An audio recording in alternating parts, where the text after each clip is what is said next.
बिस्मिल्लाहिर्रहमानिर्रहीम। अस्सलाम वालेकुम। Welcome to my channel. उम्मीद करती हूँ आप सब लोग खैरियत से होंगे। मैं भी अल्हम्दुलिल्लाह बिल्कुल ठीक।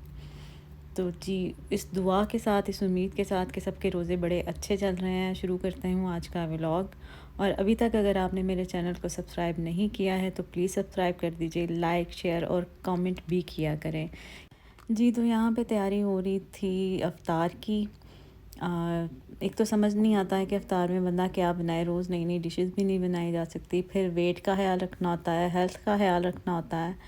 और फिर रमज़ान में अगर थोड़ी सी तबीयत भी ख़राब हो जाए तो थोड़े प्रॉब्लम ज़्यादा हो जाती है, रोज़ा भी रखना होता है। तो ये देखिए जी, मैंने थोड़ी सी यहाँ की सेटिंग चेंज की है क्योंकि काम करने के लिए मेरे पास ज़्यादा काउंटर अवेलेबल होता नहीं है। तो मैंने ओवन को ऊपर शिफ्ट कर दिया है, फ़िलहाल के लिए किया है, बाद में कुछ और करूँगी क्योंकि मुझे जो किचन काउंटर है थोड़ा स्पेस ज़्यादा चाहिए होती है। तो जी, यहाँ पे अंडे बॉयल हो रहे हैं, पास्ता बॉयल हो चुका है, आलू के कत्तों के लिए मैंने कतले काट लिए हैं और चिकन का पैकेट भी निकाल दिया है। तो अभी जी उतनी देर तक नमाज़ वगैरह पढ़ लेते हैं, तो बाकी की तैयारी उसके बाद। जी, तो यहाँ पे मैंने पास्ता बनाना शुरू कर दिया था।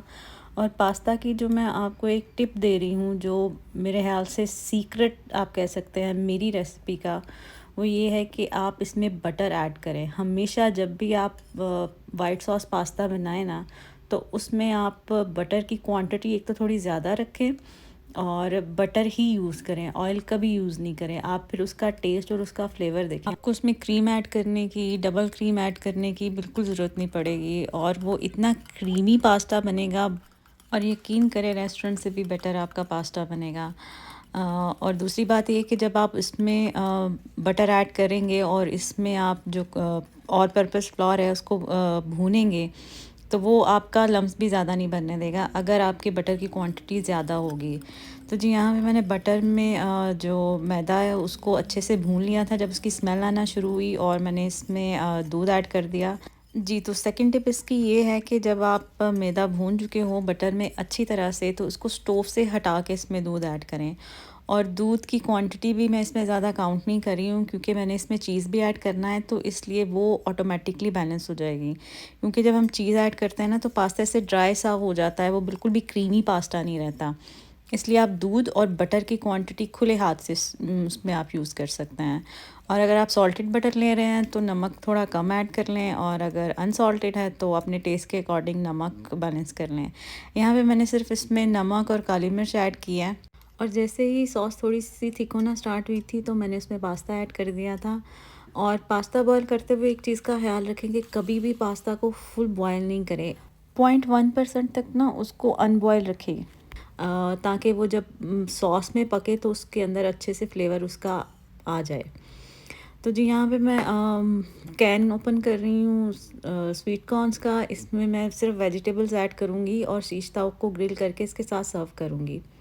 तो यहाँ पे मैंने इनको वॉश करके स्वीट कॉर्न ऐड कर दी, फिर उसके बाद शिमला ऐड कर दी, फिर उसके बाद ऑलिव्स ऐड किए, और मशरूम को भी मैंने शीश ताव के साथ ग्रिल करने के बाद ऐड किया। साथ साथ अफ्तारी की बाकी चीज़ें भी मैं रेडी करी जा रही थी। अंडे बॉयल तो मैंने कर लिए हुए थे, उनको स्लाइस करके मैंने रख दिया। उनको मैं बेसन लगा के फ्राई करूँगी, क्योंकि आलू के कतले बना रही थी तो मैंने सोचा साथ में अंडे बॉयल भी कर लेती हूँ, वो भी फ्राई हो जाएंगे, वो भी काफ़ी अच्छे लगते हैं। तो जी, यहाँ पे ये मैं मशरूम ऐड कर रही हूँ चिकन के साथ। पास्ता रेडी हो चुका है, क्रीम अच्छी सी बन चुकी है। अब मैं इसमें चीज़ डाल रही हूँ। चीज़ आप अपने टेस्ट के अकॉर्डिंग, अपनी चॉइस के अकॉर्डिंग जितनी चाहें ऐड कर सकते हैं। जितना चीज़ी आपको पसंद है उतनी चीज़ ऐड करें। और एंड पे मैं सिर्फ ब्लैक पेपर ऐड कर रही हूँ। अगर आपको स्पाइसी ज़्यादा पसंद है तो आप इसमें चिली फ्लेक्स ऐड कर सकते हैं।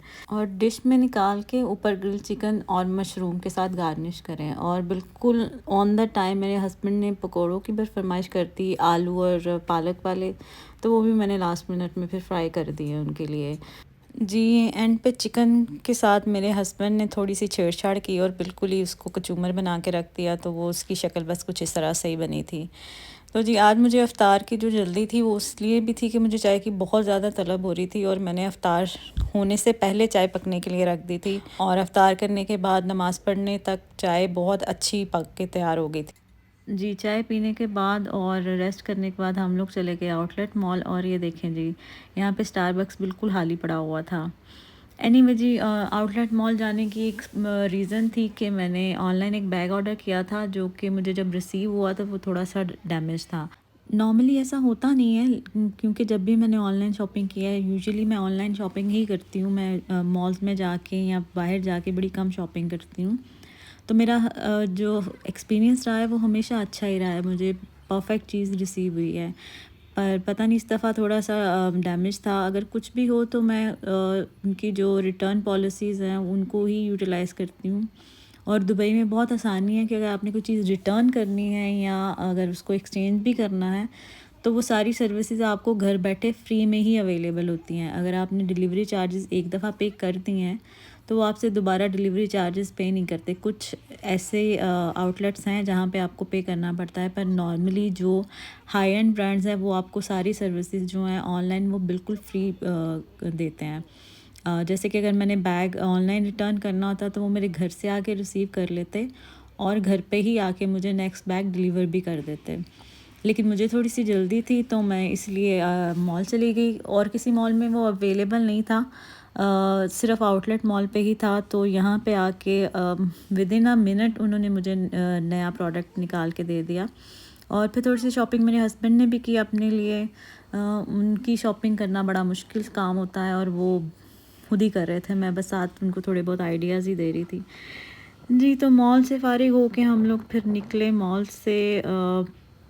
लेट नाइट काफ़ी हो चुका था, और ये देखें जी कितनी खूबसूरत मस्जिद है।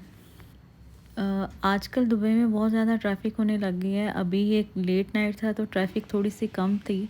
और दुबई में तो ऐसा है कि अगर आपने एक रॉन्ग टर्न ले लिया है ना, तो आपकी ड्राइव लॉन्ग ड्राइव में बदलने वाली है। इस टाइम ट्रैफ़िक कम थी, रात का टाइम था और ऑलमोस्ट सारे काम डन थे, तो लॉन्ग ड्राइव का काफ़ी मज़ा आया। और वापसी पे हल्की-हल्की सी भूख तो फिर लाज़मी है, और फिर जब बाहर निकले हैं तो फिर कुछ खाना-पीना तो ज़रूरी है। तो जी, इसके लिए सबसे बेस्ट ऑप्शन हमारे पास अंदर का होता है, जो घर के पास का कैफ़े है। तो वहाँ से हमने थोड़े बहुत स्नैक्स लिए, और साथ में चाय का बहुत ज़्यादा तलब हो रही थी, चाय पिया और वहाँ से फिर हम घर के लिए निकले, और काफ़ी अच्छा वक्त गुज़रा अल्हम्दुलिल्लाह। और इसी के साथ ही आज के व्लॉग से इजाज़त चाहती हूँ। अपना ख्याल रखिएगा, दुआओं में याद रखिएगा। टेक केयर, अल्लाह हाफ़िज़।